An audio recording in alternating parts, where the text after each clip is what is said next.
Good morning, Patrick here from Complete Health. I wanted to basically explain why so many people are coming into our office during this period of time. So despite the fact that there are still lockdown restrictions and that people are supposed to be limited in what they can and can't do, it's now gotten to a point where people's bodies are so run down that they have no choice. They have no choice but to come in and actually take care of their body. So interestingly enough, why has lockdown had such a massive implication on people's health?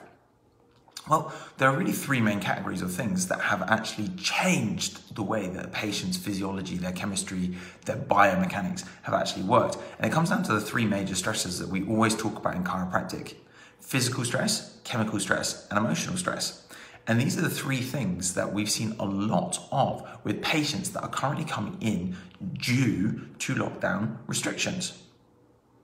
Emotional stress, people are not getting to see their families. Emotional stress, their work schedules have completely changed. Emotional stress, they've had to start homeschooling and they've never had to school before. And the point is that these things have driven up a stress response. Now, these stress responses change the way that the brain actually thinks about the environment and changes the way that our body then responds to its environment. Number two, physical stress. Well, people haven't been able to attend their gyms for nearly a year. And for those people that did go back to the gyms in between the lockdowns, they were only really open for about 6 weeks to 2 months, and they were locked straight back down again. So the reality is that a majority of people have had to give up their physical hobbies, whether that's football, whether that's golf, whether that's the gym, whether that's rock climbing, whatever that might have been for that person. A lot of people, other than maybe runners, and people that have gym equipment in their house, which is not going to be the vast majority of people because most people do not have time and space. And so we've lost another asset of a way that people were taking care of their health. And it's gone. It's gone. Now, not only has closing the gyms had a detrimental effect, closing people's offices will have a detrimental effect because people are now trying to set up ergonomics at home, e.g. they're trying to set up a makeshift desk with a laptop, a dining room chair, and then their dining room table. And these facilities are not designed for ergonomics to sit on for 8 to 10 hours a day doing telephone calls or laptop work or spreadsheets. They were not designed for that. Laptops were designed for jumping on the train and getting off. So people are physically stressing their body out. They're moving less. And then finally, we are not eating adequately. The majority of us have maintained the diet that we would have done when we were physically active or much more active than what we currently are now. One of the most common things I have at the moment of patients coming in is that I have put on weight during lockdown. I've put on weight during lockdown. Now, there may be a couple of reasons: stress eating, not moving enough, or eating too much due to boredom. But people have been putting on weight.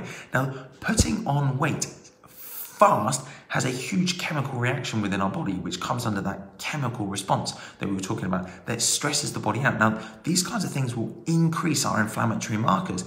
They'll increase stuff like our blood pressure. They decrease our immune system. They decrease our body's ability to heal as fast. One of the most scary statistics that I've heard is that alcohol consumption had risen somewhere around 50 to 55% during the first lockdown. Why? Because people just couldn't cope with the stress. Now, I'm not being funny or anything. The British culture already drinks way too much alcohol. So taking more alcohol during a lockdown in a time where we're being oppressed, a time where we're being controlled, and a time that we're actually probably at our worst state emotionally, we drink something that's a depressant. And again, you can just see the spiral as it avalanches, where we're eating improperly, we're moving improperly, we're chemicalizing our bodies.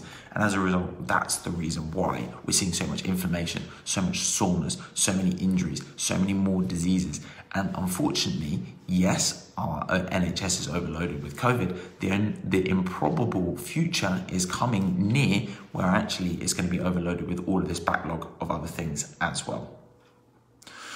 So look, take care of your health. It is super important, especially as there's now light at the end of the tunnel. Take advantage of this, utilize it, hopefully use it as an energy to make some changes before we can get back, maybe get back into a routine. Why wait until the gyms are open to start taking care of your health? Why not start trying to do some push-ups or sit-ups or pull-ups or whatever it is that you want to do?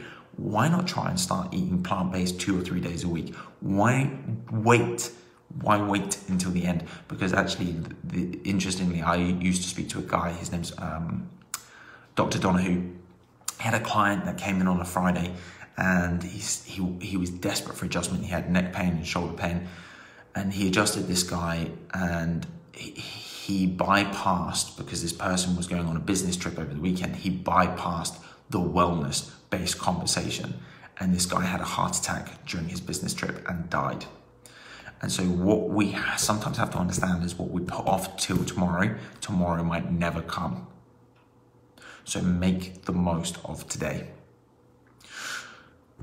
Cheery end to that story here. Take advantage, make the most.